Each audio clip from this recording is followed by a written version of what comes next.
वाकाटक वंश। कौन सा वंश है? वाकाटक। इधर देखो, ये जो वाकाटक वंश है ना, छोटा सा राजवंश है, थोड़ी सी बातें है ना। आप जब पढ़ रहे हैं, गुप्त काल पढ़ रहे हैं, तो जब आप पढ़ियो कि चंद्रगुप्त सेकंड ने किससे शादी किया है? किससे किससे किया है? हाँ। नहीं, पत्नी तो बहुत सारी थी। आपन आपने काम की दो ही है, आपने काम की दो ही है, एग्जाम के हिसाब हूँ। हाँ जी। बोलो। प्रभावती, वो तो उसकी लड़की थी। वो तो लड़की थी, पत्नी थोड़ी थी। कुछ भी कुबेर नागा, नाग राजकुमारी किससे शादी किया था? कुबेर नागा से। और कुबेर नागा से शादी हुआ, फिर उसकी एक लड़की पैदा हुई प्रभावती गुप्त, उसका विवाह वाकाटक नरेश रुद्रसेन सेकंड से किया था। इसका मतलब ये हुआ कि गुप्त और वाकाटक क्या है? समकालीन है। क्लियर? बहुत इजी है, सिंपल है। इन्हें देखो, ये विदर्भ प्रदेश है ना, महाराष्ट्र का ये प्रदेश, जिसको क्या बोलते हैं? विदर्भ। विदर्भ प्रदेश है ना। हम भूगोल में पढ़ते हैं कि ये पूरा पश्चिमी घाट है, पश्चिम घाट के पूर्व में विदर्भ प्रदेश है, जहाँ वर्षा बहुत बहुत कम होती है ना। और बरार, विदर्भ और बरार, मतलब मैं कहूँ कि महाराष्ट्र और एपी, मतलब आंध्र प्रदेश, इस इलाके में कौन रहते थे? इस इलाके में वाकटक रहते थे। कौन रहते थे? वाकटक। ये इलाका किनका था? वाकाटकों का। विदर्भ और बरार, मतलब महाराष्ट्र और आंध्र प्रदेश, याद रखना। ठीक है? यहाँ कौन रहते थे? वाकटक।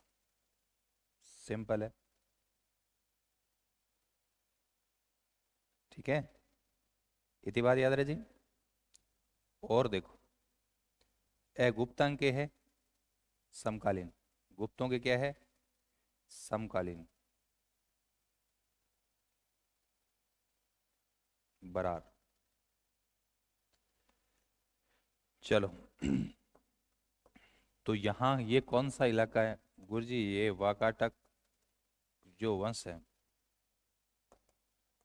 उसका एरिया, शासन क्षेत्र। पहली बात, गुप्तांग है, समकालीन है। इनका समय पूछा था, इनके समय की यदि बात करें तो इनका समय है तीसरी से 6वीं सदी। अपादेसी भाषा में कह सका, अपादेसी भाषा में कह सका कि ये किसके समकालीन है? कौन से राजवंश के समकालीन है? गुप्त वंश की। उत्तर भारत में गुप्त थे, दक्षिण में ये थे। नेक्स्ट, और क्या ध्यान रखना, इनका गोत्र है विष्णु वृद्धि। विष्णु वृद्धि गोत्र के ये क्या है? ब्राह्मण है। और अंगराज की जो चिन्ह है, राजकीय चिन्ह, पता है क्या है? राजकीय चिन्ह है गंगा, क्योंकि इनके सिक्कों पर किसकी? गंगा का क्या मिलता है? चित्र मिलता है। अंगराज की चिन्ह क्यों? क्या राजकीय चिन्ह क्या है? गंगा। गुप्त और वाकाटक वंश के गठजोड़ ने किसको खत्म कर दिया? बोलो। शकों को उन्मूलन किया था ना। ये कौन सा राजवंश है? शक। इधर शक थे ना, तो गुप्त और वाकाटक के गठजोड़ ने किसका दमन कर दिया? शकों का क्या कर दिया? दमन कर दिया। क्लियर है? अब आता बने ध्यान रखने है। तो आज आप क्या पढ़ांगा? वाकाटक वंश। वाकाटक वंश का क्षेत्र कौन सा है? विदर्भ और बरार, मतलब महाराष्ट्र और आंध्र प्रदेश। क्लियर। किसके समकालीन है? गुप्तों के समकालीन है। गुप्त और दोनों ने मिलकर शकों का क्या कर दिया? उन्मूलन कर दिया, खत्म कर दिया। इनका जो ये कौन है, ये इनका राजकीय चिन्ह क्या है? गंगा है, क्योंकि इनके सिक्कों पर गंगा का चित्र मिलता है। विष्णुवर्धी गोत्र के ये ब्राह्मण है, विष्णुवर्धी गोत्र के ये ब्राह्मण है, गुप्तों के समकालीन है। समकालीन है मतलब टाइम हो जाएगा 3 से 6ठी सदी ईस्वी। क्लियर। अब अपन पढ़ेंगे इनके शासक। क्या पढ़ेंगे? शासक। शासक में पहला मैं लिख रहा हूं है विंध्य शक्ति। क्या है? विंध्य शक्ति। वैसे विंध्य शक्ति, वैसे वाकाटक, याद रह जाएगा, ये संस्थापक है। फिर मैं लिख रहा हूं प्रवरसेन, याद रह जाएगा, प्रवरसेन, या इसको बोलते हैं प्रवीर। फिर मैं लिख रहा हूं रुद्रसेन। कैसे याद करना है अभी बात कर लेंगे। रुद्रसेन सेकंड। फिर मैं लिख रहा हूं प्रवरसेन सेकंड, और फिर लिख रहा हूं पृथ्वीसेन सेकंड। बस इतो सो राजवंश है, इतो सो राजवंश है। विंध्य शक्ति है, संस्थापक हो जाएगा। पहला राजा हमेशा क्या होता है? संस्थापक। तो विंध्य शक्ति क्या हो जाएगा? पहला राजा गुरु जी वास्ते की वजह से संस्थापक। नेक्स्ट प्रवरसेन, जिसे प्रवीर भी कहते हैं, शॉर्ट में क्या बोलते हैं? प्रवीर। प्रवरसेन को प्रवीर, ये वास्तविक संस्थापक हो जाएगा। ये क्या हो जाएगा? वास्तविक संस्थापक। आपके नेट वगैरह के अंदर एग्जाम में पूछते हैं कि इसने 4 अश्वमेध किसने किए? तो 4 अश्वमेध ध्यान रखना किसने किए है? प्रवरसेन ने किया। प्लस 7 सोम यज्ञ किया। कौन सा? सोम यज्ञ। तो 4 अश्वमेध और 7 सोम, और ये क्या है? वास्तविक संस्थापक। इससे पहले विंध्य शक्ति के संस्थापक। फिर दूसरा प्रवरसेन या प्रवीर, वास्तविक संस्थापक है। इसने 4 अश्वमेध किए, 7 सोम यज्ञ की। उसके बाद आ गया कौन? रुद्रसेन। रुद्रसेन आपा बात करी। रुद्रसेन में अभी था बात बताई कि हमने कहा, आपने पढ़ रखा है, इधर देखो। गुप्त राजा कौन होता है? चंद्रगुप्त सेकंड। बताया था ना। गुप्त राजा कौन है? हाँ, गुप्त राजा कौन? चंद्रगुप्त सेकंड। गुप्त राजा C2। इसने विवाह किससे किया? कुबेर नागा से। किससे विवाह किया? नागवंशीय राजकुमारी कुबेर नागा। और C2 और कुबेर नागा से कौन पैदा हुई? प्रभावती। और प्रभावती का विवाह किससे कर दिया? प्रभावती का विवाह कर दिया रुद्रसेन सेकंड से। याद है ना आप लोगों ने? क्लियर। और रुद्रसेन सेकंड कौन है? उधर भी ऐसा ही लिखा था, वाकाटाक वंश। ये देखो, तो रुद्रसेन सेकंड किससे शादी करेगा? प्रभावती गुप्त। तो रुद्र सेकंड का विवाह किससे हुआ? प्रभावती गुप्त से। प्रभावती गुप्त कौन है? Daughter of C2। Clear, simple, इतना सा याद रखना है। नेक्स्ट देखो, नेक्स्ट अपन याद रखना है प्रवरसेन सेकंड। अपन कालिदास की बात करें कि कालिदास किसके दरबार में रहता था? चंद्रगुप्त।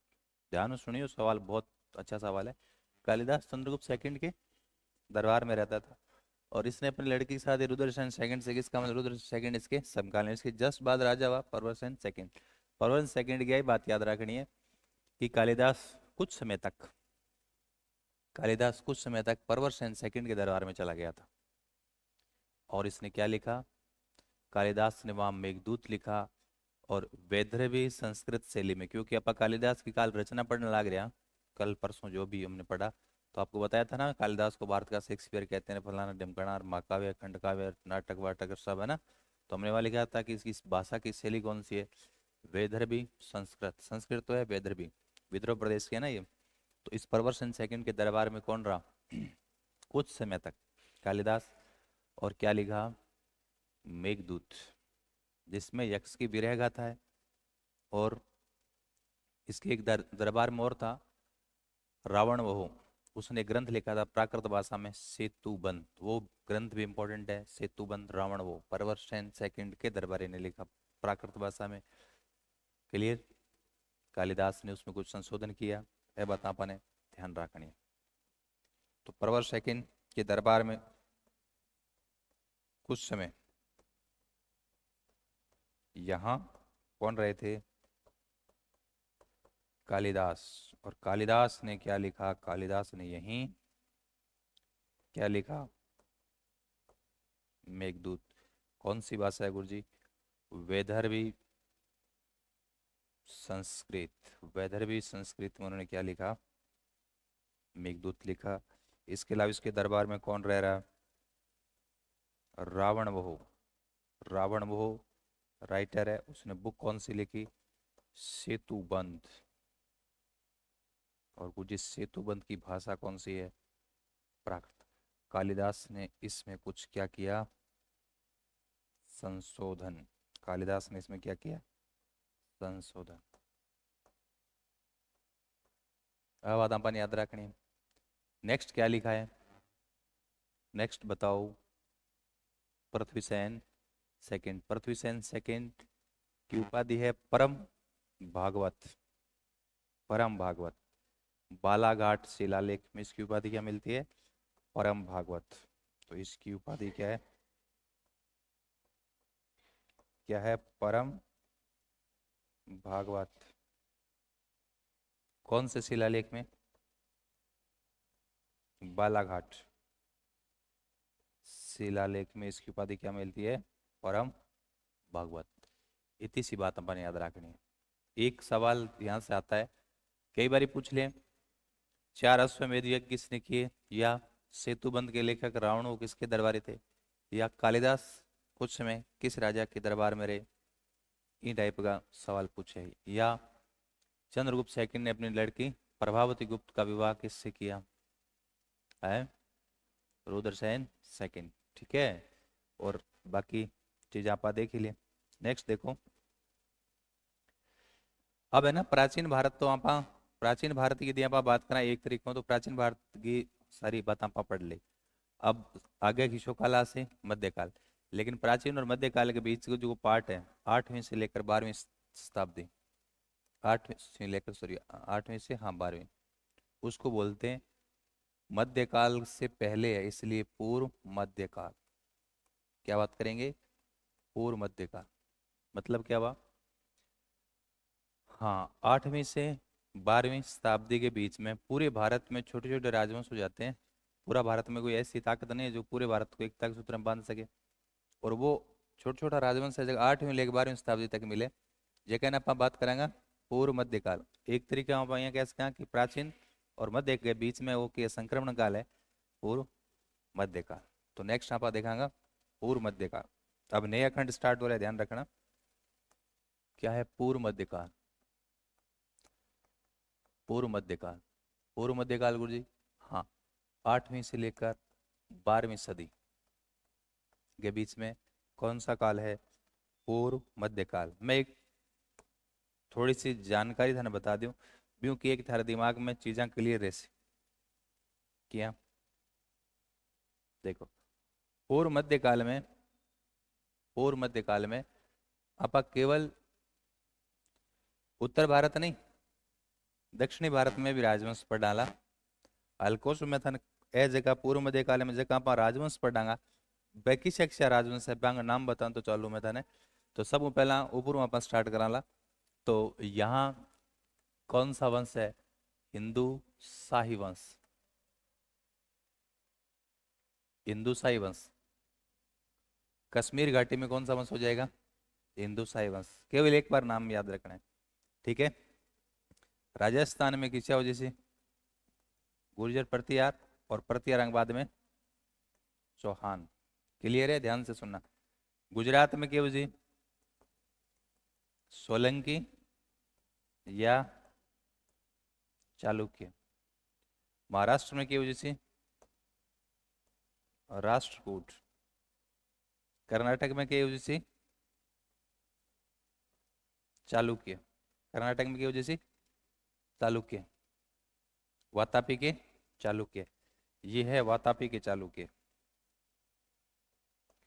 वातापी के चालुक्य, राष्ट्रकूट। फिर महाराष्ट्र में कल्याणी के चालुक्य।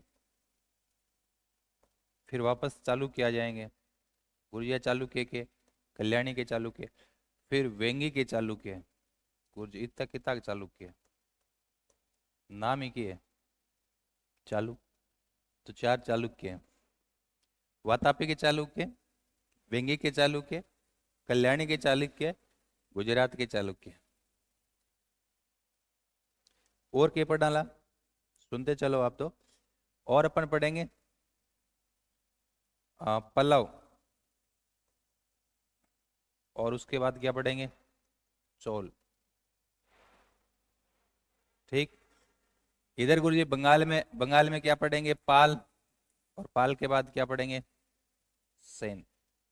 यूपी में कन्नौज में पढ़ेंगे गहडवाल। क्या पढ़ेंगे?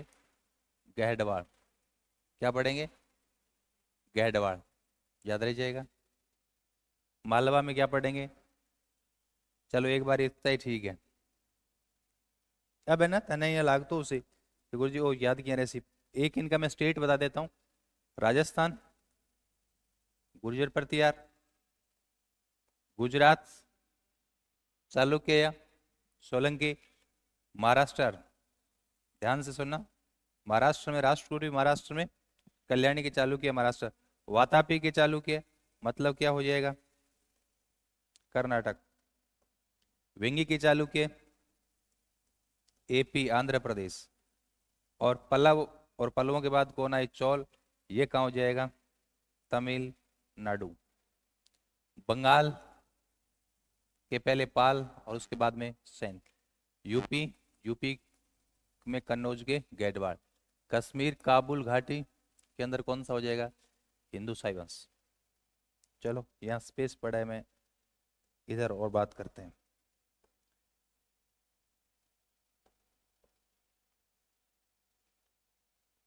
और अपन के याद रखना है। और देखो पहले मैं थोड़ा, क्योंकि जब अचानक सारी चीजें पढ़ेंगे तो फिर आपको लगेगा अरे ये क्या है, ये वहाँ पोस्टमार्टम कर लेंगे, तुम्हें याद रह जाएगा ना, चिंता मत करो। और क्या याद रखना है? और देखो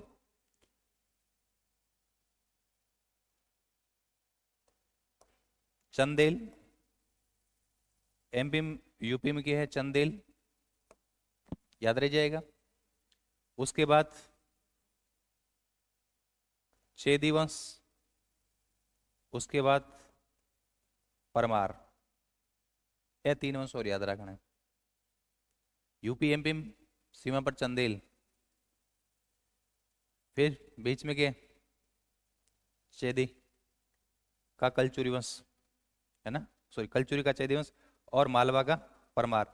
ये तीन वंश आप और याद रखो। ठीक है, ये तो अपन बात कर लेंगे एमपी है, ये ऊपर वाला यूपी एमपी की बॉर्डर पर है।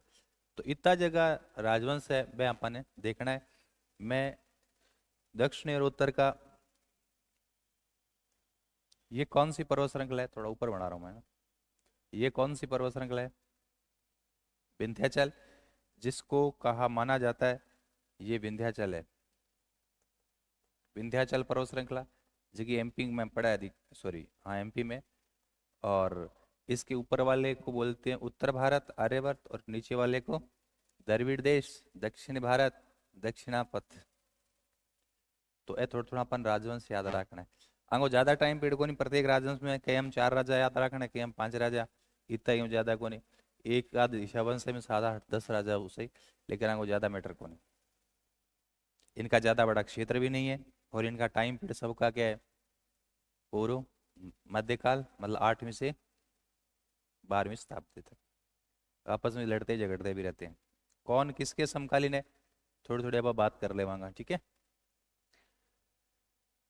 तो कश्मीर को वापस देखो, कश्मीर का हिंदू शाही वंश, कन्नौज यूपी का गैडवाड़ वंश, राजस्थान प्रतिहार और चौहान, प्रतिहारों के बाद चौहान, गुजरात में चालुक्य या सोलंकी, फिर बंगाल, बंगाल में पाल और सेन, पहले पाल है फिर क्या है, सेन है। उसके बाद दक्षिणी भारत में आ जाओ, वातापी का चालुक्य, वातापी का चालुक्य, वातापी का चालुक्य कर्नाटक, वातापी के चालुक्य के बाद आए महाराष्ट्र के राष्ट्रकूट, महाराष्ट्र के राष्ट्रकूट के बाद फिर महाराष्ट्र में कल्याणी के चालुक्य आ गए। मतलब पहले चालुक्य, फिर राष्ट्रकूट, फिर चालुक्य। तो चालुक्य गुरु तीन हो गया, एक तो गुजरात का चालुक्य, एक कर्नाटक वातापी का चालुक्य, और कल्याणी महाराष्ट्र का चालुक्य। एक चालुक्य और है वेंगी, आंध्र प्रदेश में जगह वेंगी, जिसे पूर्वी चालुक्य कहते हैं आंध्र प्रदेश में। और तमिलनाडु में दो राजवंश याद रखना, पहले पल्लव और पल्लव के बाद चोल, पल्लव और पल्लव के बाद चोल। ठीक है, याद रहे जी। इधर क्या लिखा ने, मालवा का परमार, चंदेल और है चेदी का राजवंश को नाम कलचुरी है, चेदी तो जगह कलचुरी, तो ना ये सारा ध्यान रखना। कहाँ है ऊपर वाला चंदेल, तो आप याद रख लो यूपी एमपी बॉर्डर वाला सीमा है, और नीचे वाले कहाँ है, एमपी के अंदर है। ठीक है, खड़ू स्टार्ट करांगा। पूर्व मध्यकाल हम बात करेंगे बंगाल से, पाल और पाल के बाद से छोटे छोटे हम सारा पढ़ लेंगे। है कि सामान्यतः आपने जो भी एग्जाम दिए होंगे इनमें ये छोटे छोटे राज्य उसके सिलेबस में नहीं होते, लेकिन आप बड़ा एग्जाम दोगे तो सिलेबस में है ही है, सब्जेक्ट है तो उसका है ही है। तो यहाँ से सिंपल सिंपल सवाल है, जगह अपन ध्यान रखना है। नेक्स्ट अब आप पढ़ांगा, बंगाल से स्टार्ट करेंगे। बंगाल, तो बंगाल का दो राजवंश है शिक्षा, पहले क्या है पाल, उसके बाद क्या है सेव। पहले क्या है पाल, पाल के बाद सेव, पाल, पहले तो पाल वंश है, पाल वंश, और पाल के बाद क्या है सेन वंश, पाल और पाल के बाद सेन। सुनते चलो, पहले पाल वंश की बात करेंगे हम। ये देखो पाल वंश की पहले बेसिक इंफॉर्मेशन, और उसके बाद हम राजा वाजा की बात करेंगे। ठीक है, चलो इधर देखते हैं, सही है नहीं लाइन। चलो ये देखो कौन सा वंश है, पाल और पाल के बाद सेन। पाल वंश में बंगाल और बिहार और क्षेत्र है ना, इधर था पूरा पाल वंश, बंगाल और बिहार, ये पूरा इलाका है। तो पहले पाल वंश की कुछ बेसिक बातें अपन ध्यान रखनी है। पाल वंश का जगह राजा वह बौद्ध धर्म का अनुयायी है, क्योंकि अभिलेखों में उनकी जो उपाधि है वो परम सौगात मिलती है, वो बौद्ध धर्म के अनुयायी थे, क्योंकि भगवान बुद्ध का वो इलाका था ना, तो उस अपने क्षेत्र में प्रभाव रहेगा। तो पाल वंश के जो लोग हैं वो किसके अनुयायी थे, बौद्ध। इधर देखो ये वाला, हम पूरा एशिया महाद्वीप है, ये वाला क्षेत्र कौन सा है, इस क्षेत्र की बात करें विश्व के मैप में देखेंगे, एशिया के मैप में देखें, ये क्या है साउथ, और ये क्या है ईस्ट, तो बीच में तो क्या हो जाएगा साउथ ईस्ट एशिया, मतलब दक्षिणी पूर्वी एशिया। जगह के अंदर आपा बात करांगा, जगह के अंदर आप बात करांगा साउथ ईस्ट एशिया की बात करें, मैं लिख रहा हूँ दक्षिणी पूर्वी, दक्षिणी पूर्वी एशिया। जगह के अंदर बौद्ध धर्म को प्रचार प्रसार हुई, आपने याद है बौद्ध धर्म पढ़े कि हिनयान का इधर हुआ था, महायान का ऊपर हुआ था।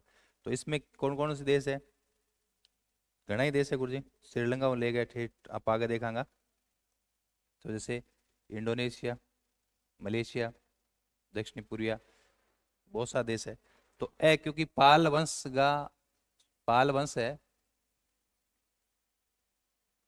पाल वंश है, वो बौद्ध धर्म को अनुयायी हो, ई वास्ते बौद्ध धर्म दक्षिणी पूर्वी एशिया में पहले से फैल चुका है। इसका मतलब इनका संबंध किससे था, दक्षिणी पूर्वी देशों से, 10 दक्षिणी पूर्वी एशिया देशों से व्यापारिक संबंध, व्यापारिक संबंध भी है और सांस्कृतिक संबंध भी है।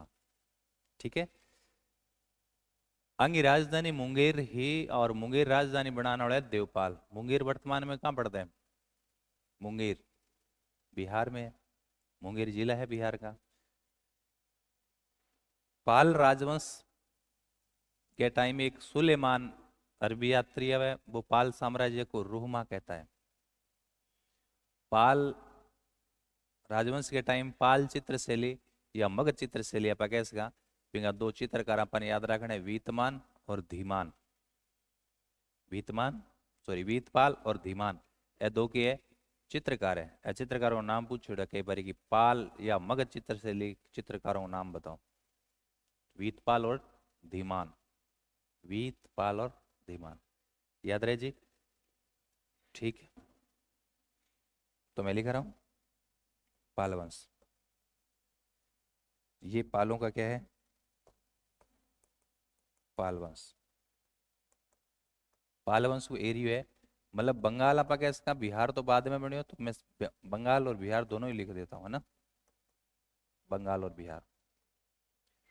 इनकी राजधानी की यदि हम बात करें तो राजधानी की मुंगेर। मुंगेर और मुंगेर क्या ठाकुर जी बिहार। और मुंगेर राजधानी बनाने कौन हो देवपाल। पाल वंश के जो राजा है वो बौद्ध धर्म के क्या है बौद्ध धर्म के अनुयायी क्योंकि उसकी उपाधियां मिलती है परम सौगात। परम सौगात क्लियर है। पाल शैली पाल या मगध चित्रशैली आगे जी चित्रशैली को नाम मगध चित्रशैली कह सका या पाल। इनका जब पेंटर है चित्रकार है बांगो नाम याद रखना है क्या नाम बताया था धीमान और क्या वीतपाल। धीमान और वीतपाल बौद्ध धर्म का अनुयायी वास्ते पाल वंश के लोगों का साउथ ईस्ट एशिया से व्यापारिक प्लस सांस्कृतिक क्या थे संबंध थे। ठीक है सुलेमान आया था। सुलेमान पाल साम्राज्य को क्या कह रहा है रूहमा। इनके टाइम कौन आया था अरब यात्री सुलेमान। सुलेमान सुलेमान कौन है गुरुजी अरब यात्री। अरब यात्री सुलेमान जो है वो पाल साम्राज्य पाल साम्राज्य को क्या कहता है रूहमा। पालों को शक्तिशाली बताया था किससे राष्ट्रकूट और प्रतिहारों से। ठीक है इतनी बात आप ध्यान रखनी है पाल राजवंश के बारे में बेसिक बात। अब पालांगों के कर लेंगा। अच्छा ये इंडोनेशिया ध्यान रखना ये मैंने है ना इंडोनेशिया। इंडोनेशिया एक द्वीपीय देश है बहुत सारा द्वीप है 1700 से ज्यादा द्वीप है। अब आगे सस का यदि आप बात करें तो सब पहले अपन याद रखना गोपाल। चलो मैं सस के लिखता हूं पहले फिर बात करेंगे। पहला राजा क्या याद रखना है गोपाल। गोपाल का छोरा कौन हुआ धर्मपाल। उसके बाद देवपाल उसके बाद मईपाल उसके बाद रामपाल उसके बाद मदनपाल।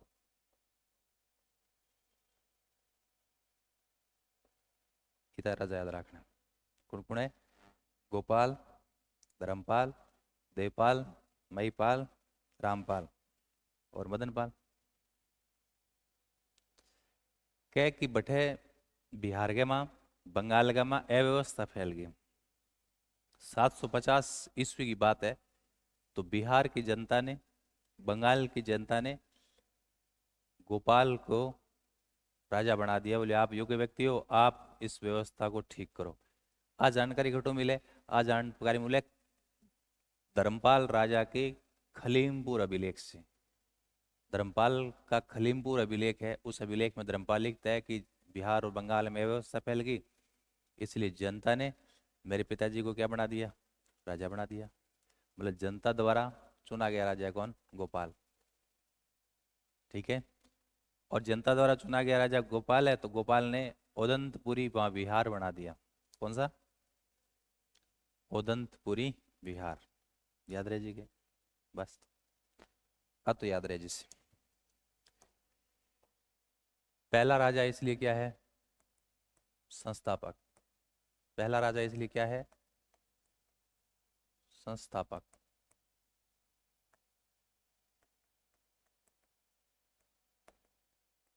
जनता ने राजा चुना, ये जानकारी कहां से मिलती है? धर्मपाल के खलीमपुर। धर्मपाल का कौन सा अभिलेख? खलीमपुर अभिलेख। धर्मपाल के खलीमपुर अभिलेख में लिखा है कि वहां क्या फैल गई? अव्यवस्था। अव्यवस्था फैली तो जनता ने क्या कर दिया? गोपाल को क्या बना दिया? राजा। मतलब जनता द्वारा चुना गया राजा है। ठीक है। जनता चुन दियो तो वो क्या बनाएगा उधर? बताओ। ये बनाएगा ओदंतपुरी विहार। ये बहुत बार एग्जाम में पूछा गया है। ओदंतपुरी विहार किसने बनाया? गोपाल ने बनाया। क्लियर? फिर किस राजा आ गयो? धर्मपाल। धर्मपाल जब आया तब देखो क्या था।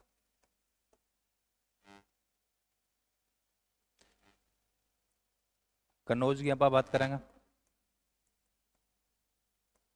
कन्नौज में एक वंश शासन कर रहा था आयुध। आयुध वंश बहुत क्या था? वीक था, कमजोर था। अपा काल पुष्य बुद्धि वंश पढ़ियो। पुष्य बुद्धि वंश का राजा कौन था? हर्षवर्धन। हर्षवर्धन की मृत्यु होगी।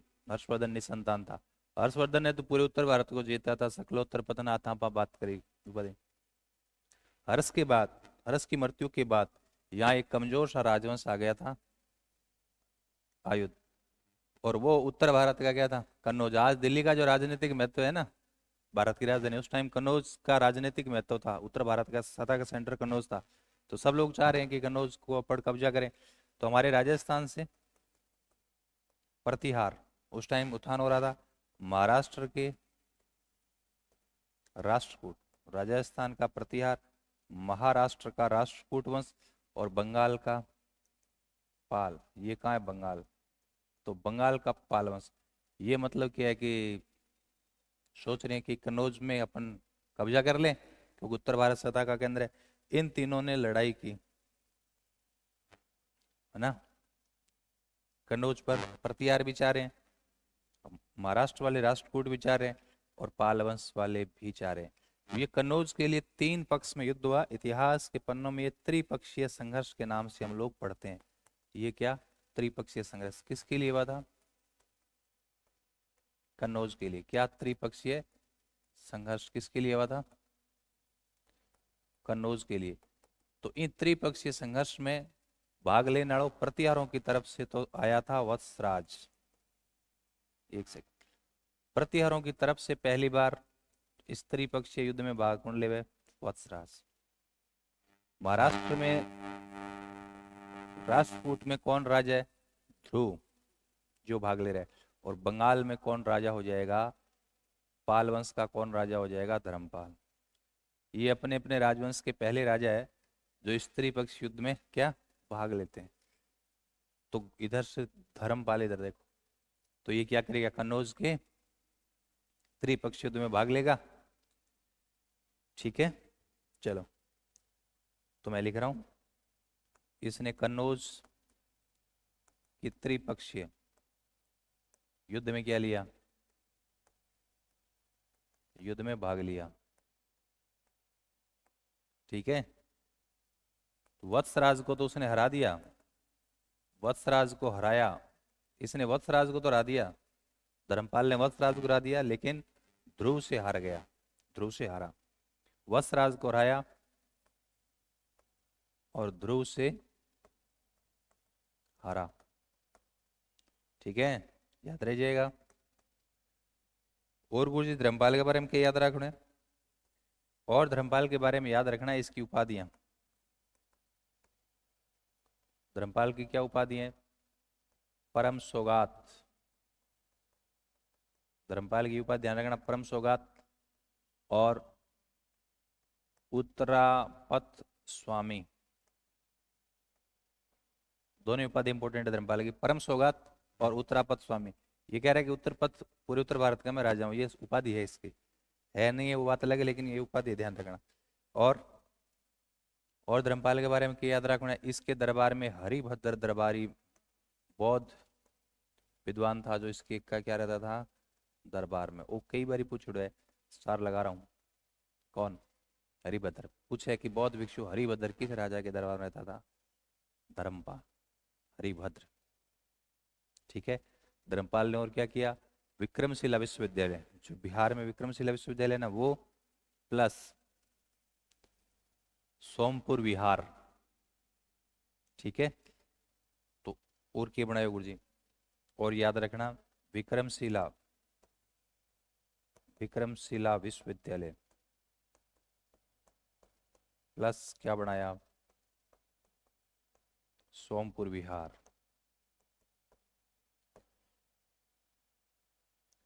वो ऑक्सफोर्ड ऑफ महायान नालंदा विश्वविद्यालय किसने बनाया? कुमारगुप्त ने। नालंदा विश्वविद्यालय कुमारगुप्त ने, विक्रमशिला विश्वविद्यालय पाल वंश के राजा धर्मपाल ने। तो गुरु जी एक तक्षशिला विश्वविद्यालय हुआ करता था। ये दोनों तो बिहार में, नालंदा और विक्रमशिला। तक्षशिला कहाँ है? कहाँ पे? पाकिस्तान में। झेलम नदी के किनारे उधर पाकिस्तान में चला गया विक्रमशिला विश्वविद्यालय, सॉरी तक्षशिला। दुनिया का वो पहला विश्वविद्यालय था। और कौन से समय में था वो विश्वविद्यालय? कौन से काल में था मतलब? है मौर्य काल। मौर्य से पूर्व और मौर्य काल में, है ना। दुनिया का वो पहला विश्वविद्यालय था तक्षशिला। राजा तक्ष के नाम से पचाया था ना, तक्षशिला। तो धर्मपाल की बात याद रह जाएगी। बोलो। धर्मपाल के बाद हम आ जाओ फिर। क्या? धर्मपाल के बाद देवपाल। धर्मपाल के बाद देवपाल। देवपाल की बात सुनो। इधर देखो, ये जब देवपाल, ये देखो इधर लिखा हुआ भी है, देवपाल जहाँ का राजा था ना, तब दक्षिणी पूर्वी एशिया में, इंडोनेशिया में शैलेंद्र वंशीय राजा हुआ करते थे।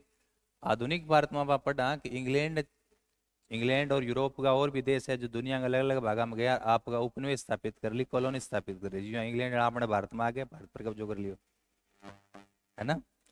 उसी तरीके से प्राचीन भारत में भारत के लोग इधर उधर गए थे और वहां जाकर उपनिवेश स्थापित कर लिए। आपका एक चैप्टर भी है ना, सिलेबस का।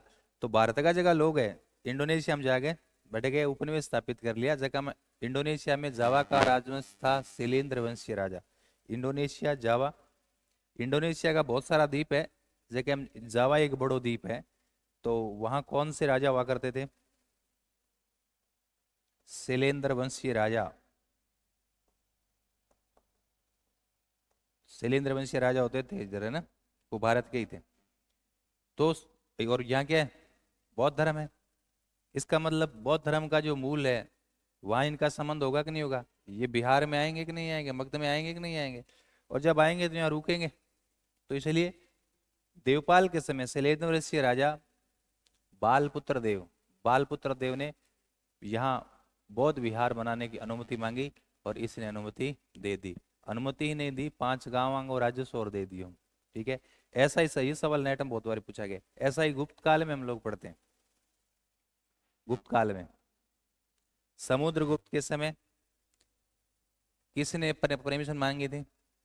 वो लंका का राजा था मेघवर्मन, उसने परमिशन मांगी थी, उसने दे दी। बंगाल वंश का, बंगाल में देवपाल के समय बालपुत्र देव शैलेंद्र वंशी राजा, जावा इंडोनेशिया, उन्होंने परमिशन मांगी थी। तो देखो इसने परमिशन भी दे दी और कितना गांव दे दिया? 5 गांव। तो मैं यहां लिख रहा हूं जावा इंडोनेशिया के शैलेंद्र वंशीय राजा, शैलेंद्र वंशीय राजा कौन? बालपुत्र देव ने विहार बनाने की क्या मांगी? अनुमति। बालपुत्र देव, तो इसने, देवपाल ने परमिशन दे दी, अनुमति भी दी, प्लस 5 गांव के कर दिया दान, बी विहार को खर्चो पानी चालन वास्ते। ये कौन है? देवपाल, धर्मपाल, देवपाल। उसके बाद भूल गए, महिपाल। क्या है? महिपाल। महिपाल देखो अठे महिपाल होनी,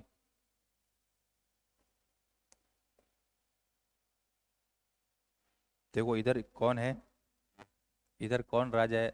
महिपाल। जब यहाँ महिपाल है तो तमिलनाडु में कौन सा वंश हुआ करता था? चोल। और चोल वंश का राजा कौन? बोलो। राजेंद्र। कौन है? राजेंद्र चोल। राजेंद्र चोल ने वहां से अभियान किया था, सैन्य लेकर आया था, दक्षिणी भारत से चलकर उत्तर भारत तक आया था। उसमें उत्तर भारत में महिपाल कौन हो? राजा हो। तो महिपाल ने हरावे, गंगा घाटी तक उसने जीत लिया था क्षेत्र, महिपाल को हराया। फिर कहते हैं कि गंगा नदी को जल कलश में डाल गए, घड़ो भर गए, इंगे सिर पर चकायो किंगे महिपाल। बोले चाल, ठेठ कठ लेके गए हो तमिलनाडु तक। बेटा तालाब खुदवायो, फिर तालाब में वो पानी डालियो, बोले गंगा को पानी है, और भी पानी डाल दियो, और उस तालाब का नाम क्या है? गंगे चोल गंगम। गंगे चोल गंगम मतलब गंगा नदी, ठीक है ना। तो महिपाल को हराया था किसने? राजेंद्र चोल ने। ये समकालीन चीजें याद रखना है। देखो इधर आओ वापस, आज जो मैं था दो एक चित्र सा बना के बताया नहीं, ये देखो, पाल, चोल, ये आपस में समकालीन है। एक इसका पोस्टमार्टम और करेंगे, चिंता मत करो, सारी चीजें सीख जाओगे, ठीक है। देखो, तो महिपाल, राजेंद्र चोल, चोल राजा राजेंद्र चोल से, राजेंद्र चोल से हारा। राजेंद्र चोल घटे गुरु जी तमिलनाडु। महिपाल के बाद कौन हुआ रे? रामपाल। रामपाल के बाद मदनपाल। रामपाल की आप बात करा, रामपाल, रामपाल के समय, ये भी नेट में बहुत बार बार एग्जाम में पूछा गया सवाल है, रामपाल के टाइम में केवर्तों का विद्रोह हुआ था, केवर्तों का, केवर्तों का, केवर्तों का विद्रोह हुआ था, जिसका नेता कौन था? भीम, केवर्तक। अब याद रखो, राम, रामपाल में क्या नाम आ रहा है? राम। राम को उस केवट ने वो नदी पार कराई थी ना, सरयू, है ना, तो राम केवट, तो केवट से बन गया केवर्त, तो केवट से केवट। तो केवर्तों ने विद्रोह किया था रामपाल के समय, ठीक है, जिसका नेतृत्व कौन कर रहा था? भीम। इसके रामपाल के दरबार में एक व्यक्ति था जिसका नाम था संध्याकर नंदी। क्या नाम था? संध्याकर नंदी। और संध्याकर नंदी का एक ग्रंथ है रामपाल चरित्र। बस इतनी बात है। तो केवर्तों का विद्रोह हुआ रामपाल के समय, जिसका नेतृत्व भीम कर रहा था, और इसका दरबारी संध्याकर नंदी ने क्या लिखा? रामपाल चरित्र। और लास्ट शासक कौन है? मदनपाल। मदनपाल क्या है? अंतिम शासक। ये केवर्तों का विद्रोह बहुत बार पूछा गया है कि केवर्तों का विद्रोह है, तो रामपाल के समय किसका विद्रोह हुआ? केवर्तों का विद्रोह है, जिसका नेता कौन था? नेता भीम। और इसके दरबारी संध्याकर नंदी ने क्या लिखा? संध्याकर नंदी ने क्या लिखा? बुक है रामपाल चरित्र,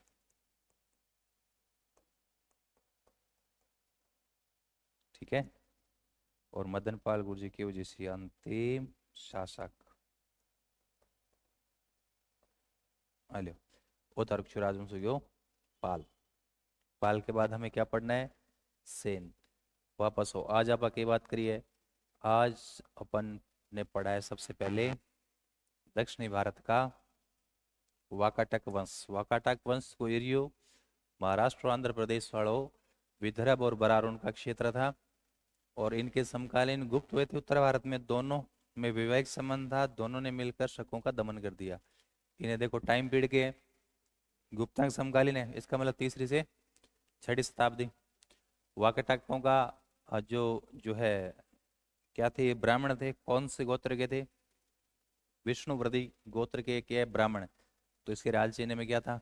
गंगा का अंकन। इसका मतलब प्राचीन गंगा चित्रों में इसका गंगा का अंकन था। ठीक है, बस। अब आप वाकाटक वंश के क्या पढ़ेंगे? राजा। राजा पढ़ो पहला, वैसे वाकाटक वैसे विंध्य शक्ति। विंध्य शक्ति संस्थापक है। फिर परवरसेन या परवीर जो वास्तविक संस्थापक है। 4 अश्वमेध किए, 7 सोम किए। उसके बाद रुद्रसेन सेकंड। रुद्रसेन सेकंड ने, इधर देखो, चंद्रगुप्त सेकंड की लड़की प्रभावती गुप्त से शादी किया था। और उसके बाद परवरसेन सेकंड। परवरसेन सेकंड के टाइम कालिदास कुछ समय आए रहे और मेघदूत लिखा वैदर्भी संस्कृत में।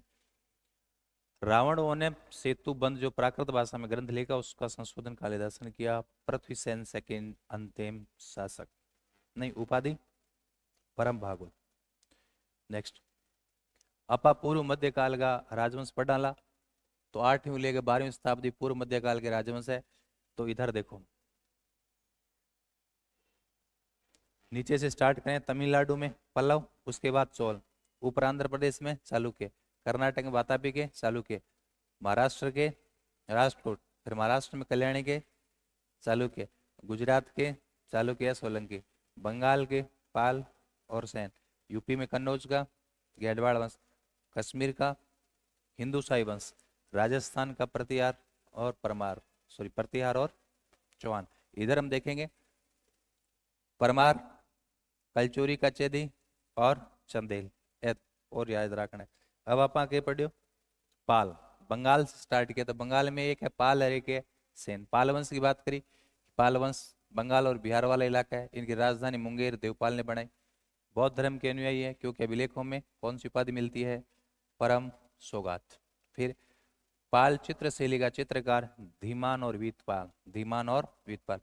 अरब यात्री सुलेमान कह रहा है पाल साम्राज्य शक्तिशाली है, रूहमा बताया। दक्षिणी पूर्वी एशिया के साथ इनका संबंध है व्यापारिक और सांस्कृतिक, क्योंकि वहां भी बौद्ध है, ये भी बौद्ध धर्म को क्या दे रहे हैं? संरक्षण दे रहे हैं। राजा में आ जाओ, पहला गोपाल संस्थापक, जनता ने चुना था उदंतपुरी बिहार। फिर क्या आ जाओ, धर्मपाल। धर्मपाल का खलीमपुर अभिलेख में वो बता रहा है कि गोपाल को जनता ने चुना था, व्यवस्था फैल गई थी। पाल, जब यहाँ कौन है? धर्मपाल, पाल वंश का राजा। तो कन्नौज का हर्ष की मृत्यु के बाद आयुध राजवंश कमजोर था। तो कन्नौज पर अधिकार करने के लिए क्षेत्र से 3 शक्तियां आ रही थी। राजस्थान से प्रतिहार, राष्ट्रकूट महाराष्ट्र से, बंगाल बिहार से पाल। तो इसमें भाग लेने वाले इधर से धर्मपाल है, इधर से ध्रुव है, इधर से वस्त्राज है। तो धर्मपाल ने त्रिपक्षीय संघर्ष में भाग लिया, वस्त्राज को हरा दिया, लेकिन ध्रुव से हरा। इसके दरबार में बौद्ध भिक्षु हरिभद्र रहता था। इसने 2 विश्वविद्यालय बनाए थे। कौन सा? विक्रमशिला विश्वविद्यालय और सोमपुर विहार। हो गया। उपाधियां परम सौगात और उत्तरापथ स्वामी। देवपाल। देवपाल के दरबार में शैलेंद्र वंशीय राजा इंडोनेशिया का जावा का आया, बालपुत्र देव का दूत, और विहार बनाने की अनुमति मांगी। विहार बनाने की अनुमति दे दी और 5 गांव भी दे दिया। उसके बाद मईपाल। ऊपर मईपाल है तो नीचे तमिलनाडु में चोल कौन है? राजेंद्र। राजेंद्र ने गंगा घाटी अभियान किया था, मईपाल को हराया था। उसके बाद रामपाल। संध्याकर नंदी ने रामपाल चरित्र लिखा। केवरतों का विद्रोह हुआ भीम के नेतृत्व में। अंतिम शासक मदनपाल। काला पापड़ डाला पाल के बाद में सेन वंश। पाल के बाद सेन।